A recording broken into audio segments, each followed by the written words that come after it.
It's officially late April now, but earlier this week, as I shuffled through the snow outside my front door, I was partially convinced it was still February.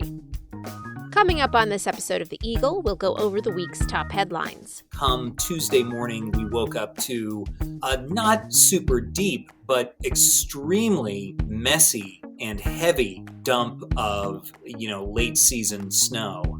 We'll reveal some of the winners of this year's Times Union Best of Readers poll. The Best of Readers poll has been around for 25 years and shows no sign of slowing down. And we'll take a little look back in beer history to the year 1905. We think of craft beer using unusual ingredients. The original recipe has significant amount of antiseptics as well. This is The Eagle, a Times Union podcast, a look inside our newsroom. I'm Jessica Marshall. If you're enjoying this podcast, take advantage of all the Times Union has to offer and support our efforts to bring in you award-winning journalism by becoming a Times Union member today. Go to timesunion.com/subscribe.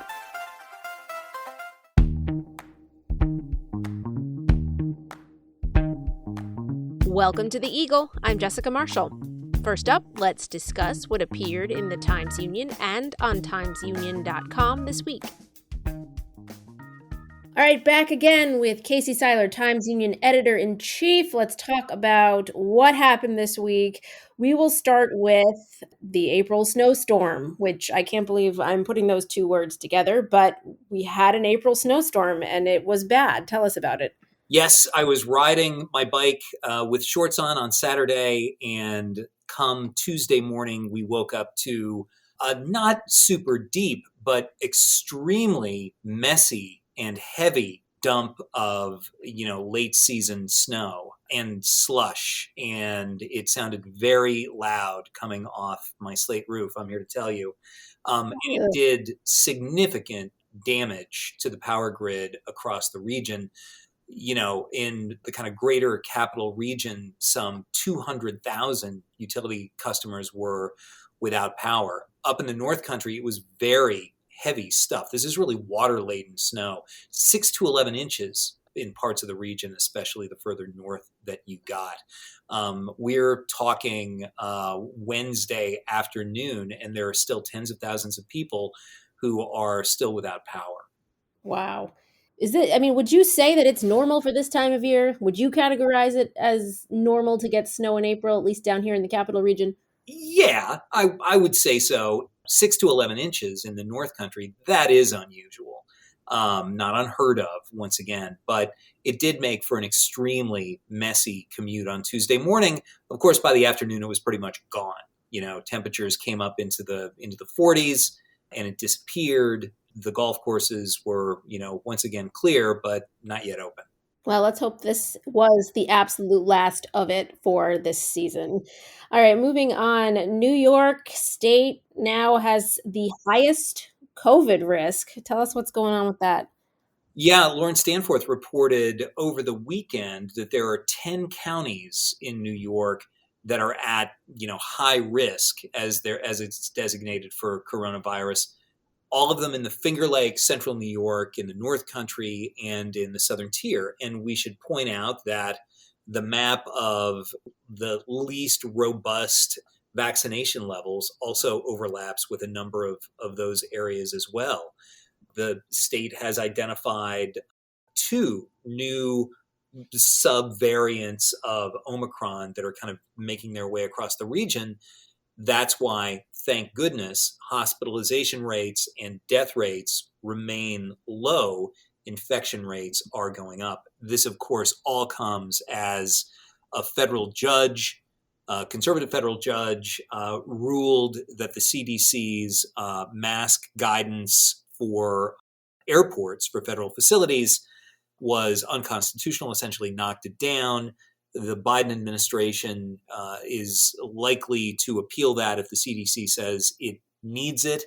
But of course, that is toothpaste that's very hard to get back into the tube.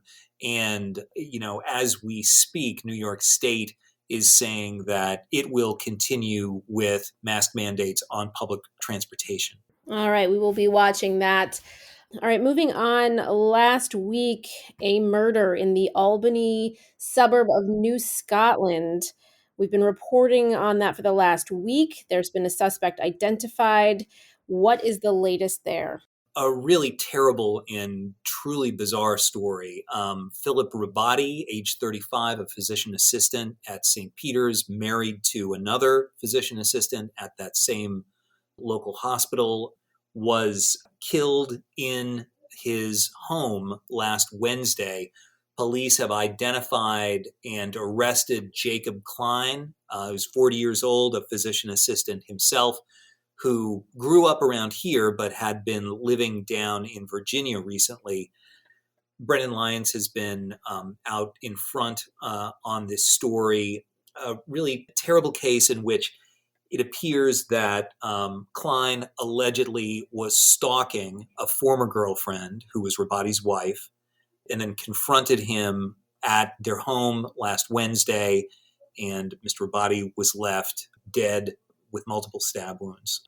A really gruesome story, and of course, poses the question of what in the world would make somebody, years after breaking up with a woman, all of a sudden show up, stalk her allegedly for 3 days, and then, according to what law enforcement is saying, commit this terrible crime against her husband. Well, stay tuned for more on that after the arraignment. Moving up to Warren County now, where a tribute was held this week for a Korean War soldier whose remains were only identified more than 71 years after he was reported missing during the Korean War. Tell us more about that story. Yeah, this is Sergeant Howard Belden, who was from Hague, classified as missing in action during the Battle of the Chosin Reservoir, December 1st, 1950. Now, he is not the first soldier from this region to have just in the last couple of years been identified as dying in action during that very same battle. The Battle of the Chosin Reservoir was brutal, not only because of the combat, but also because of the wintry conditions that it was fought in. His remains were recovered back in July of 2018 and just identified last October. This has been part of ongoing kind of fitful cooperation between, North Korean and U.S. military forces. A really remarkable story, and we've got very moving photos from the tribute. Wow, that's quite a story. Head on over to timesunion.com to read more about that. All right, Casey, that's it for this week. We will check back in with you next week. Thanks, Jess.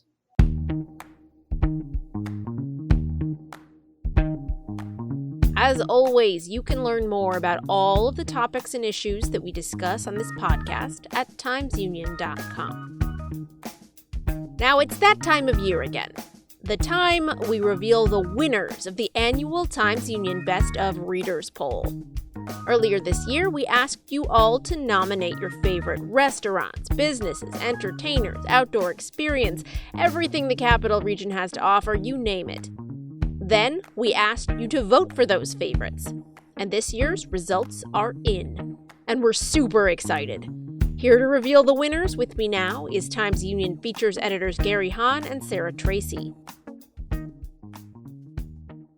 Let's talk about Best of 2022. What are we looking at this year? What are some of the highlights? Well, for one, it's the Best of Readers poll has been around for 25 years and shows no sign of slowing down. In fact, the number of nominations this year had beat any previous year. So people have a strong interest in this readers poll. And I have to point out, it is a readers poll. I think there's some people still think that somehow the Times Union has a hand on the lever somehow, but it's not rigged, I promise, right?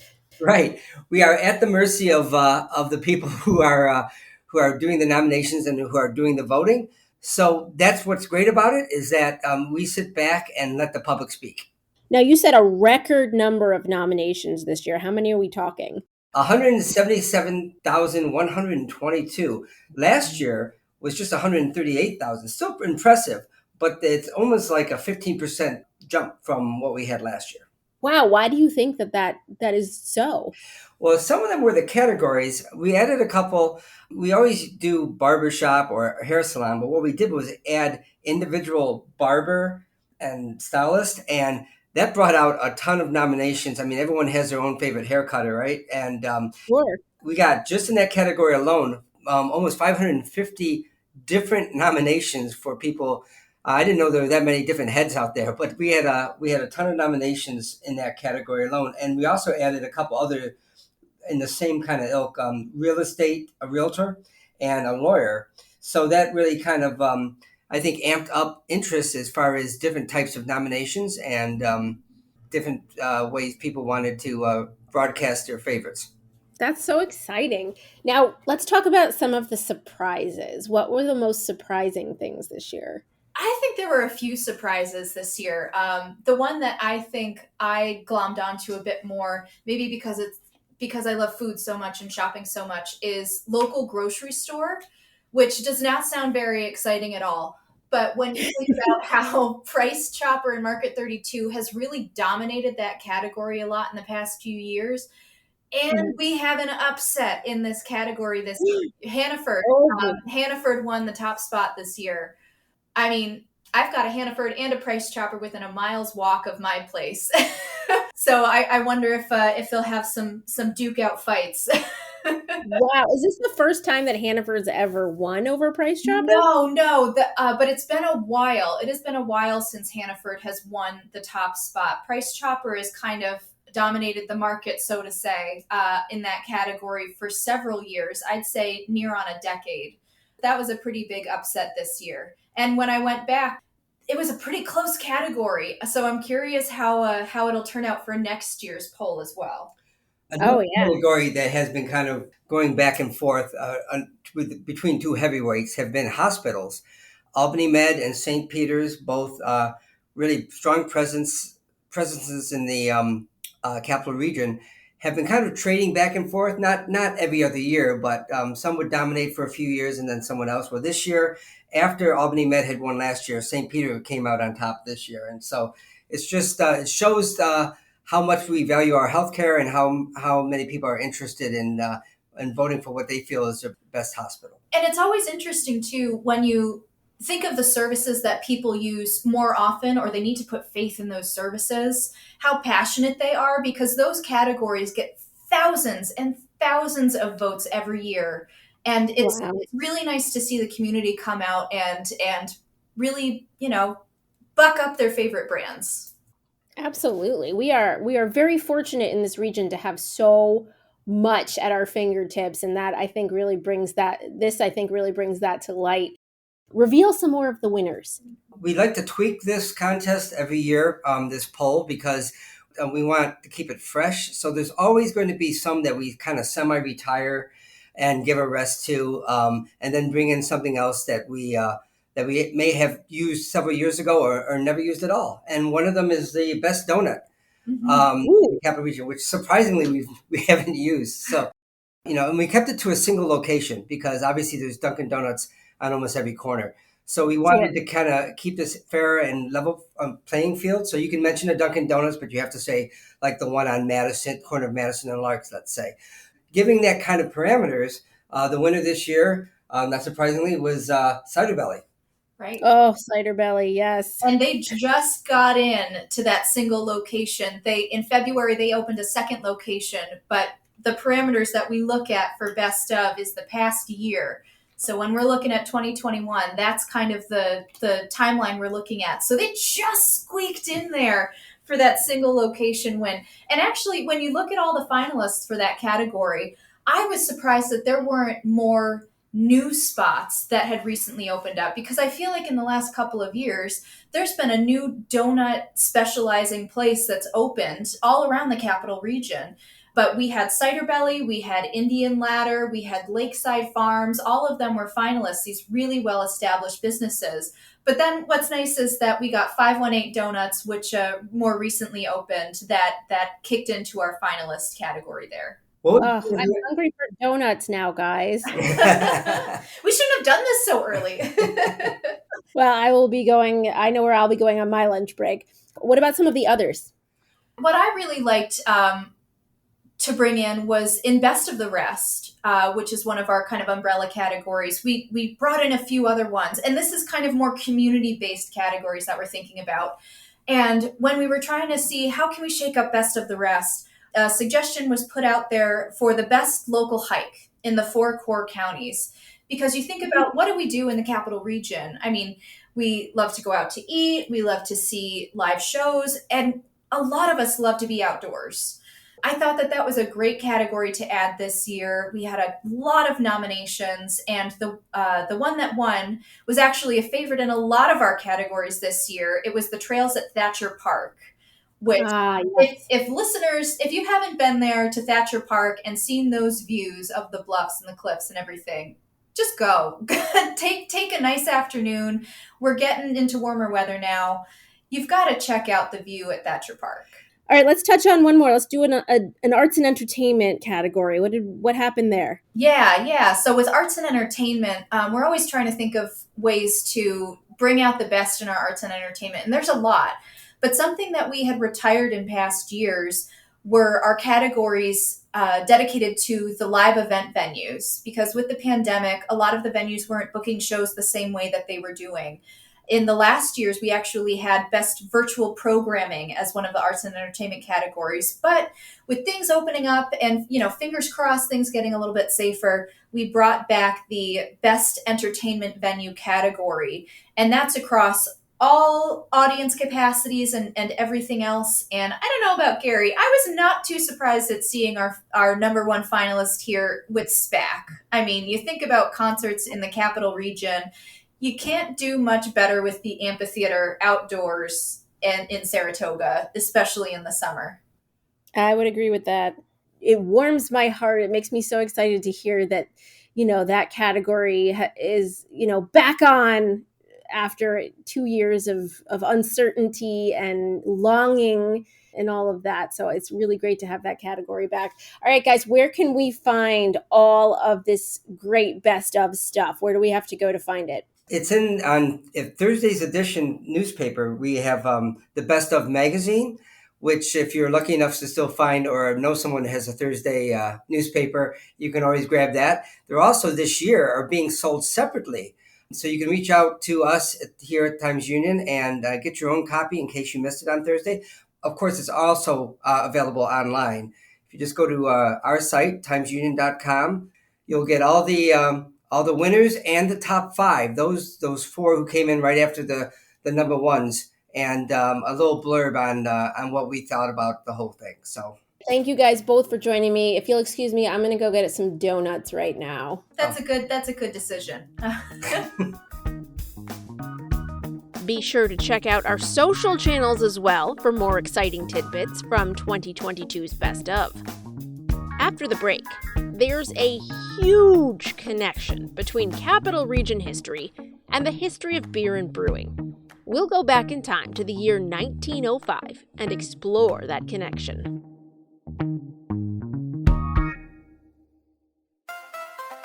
If you're enjoying this podcast, take advantage of all the Times Union has to offer and support our efforts to bring you award-winning journalism by becoming a Times Union member today. Go to timesunion.com/subscribe.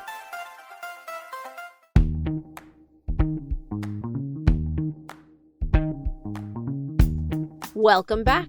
You're listening to The Eagle, a Times Union podcast. I'm Jessica Marshall. For thousands of years, humans have been brewing and drinking beer in some form. And for just as long, they've been having animated conversations over a pint, or a similar liquid volume. Many of them, you could argue, made history. Brewing historian and Albany Ale Project co-founder Craig Gravina and Discover Albany community engagement manager Maeve McEneny Johnson like to talk history over beers. In fact, they can often be found leading beer and history tours around town. This week, the pair held a lecture at Frog Alley Brewing in Schenectady for the Northeast and Mid-Atlantic Creative Placemaking Summit, at which they also helped debut a limited edition special beer. What makes it special, you ask? It's brewed in the style of what you might find at a pub in 1905. I sat down with Craig and Maeve to learn more about that beer, what was going on in the capital region more than a century ago, and how the two intertwine. You know, what's going on historically at that time? The temperance movement is starting to really ramp up in that 20-year period before Prohibition. You've got some really aggressive temperance and prohibitionists, activists, really lobbying government to really get alcohol outlawed. And, obviously it works to some extent. There's a big connection to sort of the absolutist movements coming out of the American Civil War, nativism, that continue on until the beginning of the 20th century. So other than that, the stock market was doing pretty well at the beginning of the 19th century. Money was flowing pretty well. The height of manufacturing is really starting to explode in the United States. What about here, though? I know Albany had a hand in a lot of things in history at that time, but what was going on here? So yeah, what is going on in 1900? The capital has been completed, declared finished. Mm-hmm. So they've got this kind of big structure that's been there for a couple of years. World War I is still years off. So I'm sort of thinking one of the big things too is that it's, in that period before 1920 and sort of after the mid 1890s, right, you have a political switch, right? You had the sort of Nolan machine in the 1880s and 1890s as the mayor of Albany, and he's the first Irish-born mayor of the city. He's a Democrat. In that early 20th century period, you've got the rise of the Republican Party before they lose in 1919, 1920 to what would become the O'Connell machine. So you've got a little switch in politics at that time period, too. There's a lot of seeds being planted as I'm kind of looking at the timeline.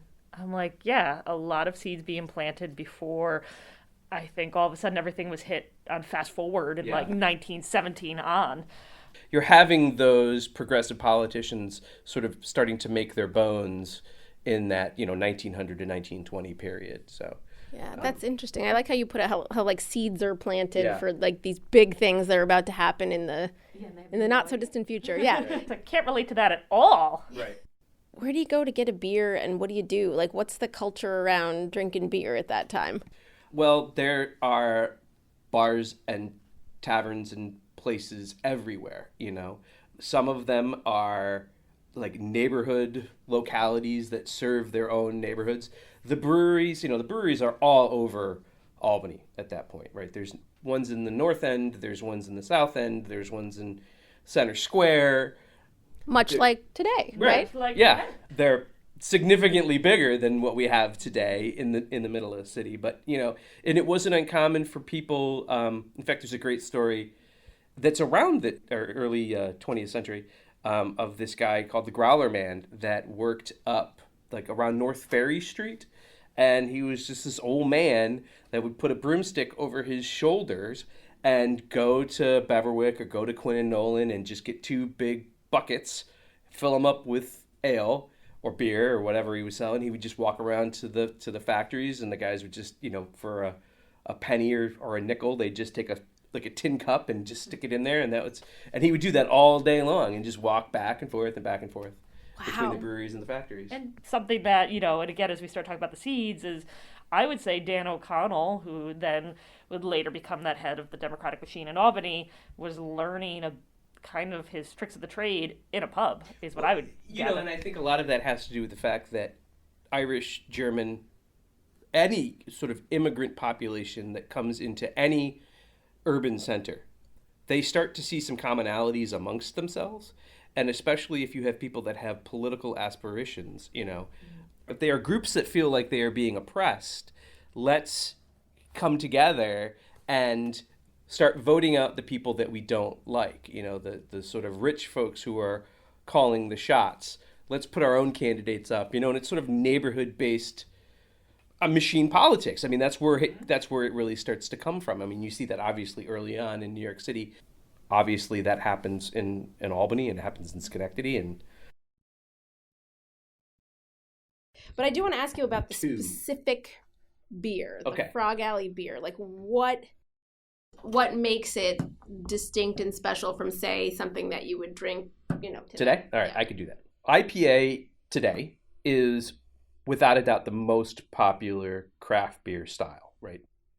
IPA has been made in the United States for 150 years, right? The earliest example of an IPA that was made in the United States that I've ever come across was a brewery in Watervliet, the Dunlip Brewery. It was A.A. Dunlip. This area specifically has an IPA history. Those brewers were emulating that beer that was made, that became very, very popular in England. So in the United States, we have this history of IPA that sort of becomes popular. It's around, but ale in general, like I said, sort of diminishes because of lager. But there are still breweries prior to Prohibition that are making it, and there's actually breweries that are making it after Prohibition. Ballantine being one of the last ones in the I think they stopped making it in the 1960s or early 1970s. So the beer that we're making with Frog Alley is this beer from 1905, and it's typical of what you would have seen in a lot of breweries. It has a good portion of locally grown malt. It's got a good portion of locally grown corn, and then glucose, just big old bucket of glucose. The hops would have most likely come from New York. Some of them probably would have come from the Pacific Northwest at that point. Everything was starting to move west, which is where the majority of the hops are grown in the United States now. It would have been more akin to for beer nerds out there, more of like a West Coast IPA. The hops were really made and used for bittering rather than for flavor than what you think of today of like a Sloop Juice Bomb or one of those style sort of fruity? Is that a fruity? Yeah, it's fruity and juicy combined into one thing. Fruity. It also has, we think of craft beer using unusual ingredients. This beer that we had, this 100 and some odd year old beer, has bitter orange peel in it. That was typical of the time. They clearly were trying to get a citrus flavor out of the beer. The original recipe has significant amount of antiseptics as well. And then it was served or sold within a few weeks. A stock ale would have been kept for a long time, 6 months to a year. It would have developed flavors in a barrel over time. Because we did this on such short notice, we couldn't keep the beer. We couldn't age it. However, the brewer who made this beer is actually a woman. Her name's Laura Clough. She's awesome. She did the calculations for how hoppy and bitter the beer was. And because these beers were aged and because the hops probably wouldn't have been quite as potent as they are today, they were like the IBUs, which is the International Bittering Unit, was off the chart, even with the malt and the balance that they try to get out of it. So they kind of like adjusted that a little bit. But that aging process for a year would have sort of tamped down the flavor of and the bitterness of the hops. That's the only real difference, and it was just a matter of like, we didn't even know about the conference in time to age this beer for 6 months. So. Sure. And plus we have the benefit of, 100 years more of beer science, right, and all of that. And this is what I've learned, right? When I first started doing these, I wanted to recreate these beers exactly as, and that's not a reality, right? You're making a historic beer, and the ingredients in the beer isn't what necessarily makes it historic. It's the process by which the beers are made, right? We don't have wooden vessels. We don't age the beers. We don't do any of that kind of stuff. So the beer that we're making isn't really historic, but it is the perfect gateway to introduce people to history. All right, that's it for this week. I'm Jessica Marshall. We'll be back next week with another look inside the newsroom here at the Times-Union. In the meantime, check us out on Facebook, Twitter, YouTube, and Instagram, or head over to timesunion.com for the latest news and features. The Eagle is a production of the Times-Union. It's produced and edited by me, Jessica Marshall, with help from the Times-Union digital team and the newsroom. Special thanks this week to Casey Seiler, Gary Hahn, and Sarah Tracy for their contribution to this episode.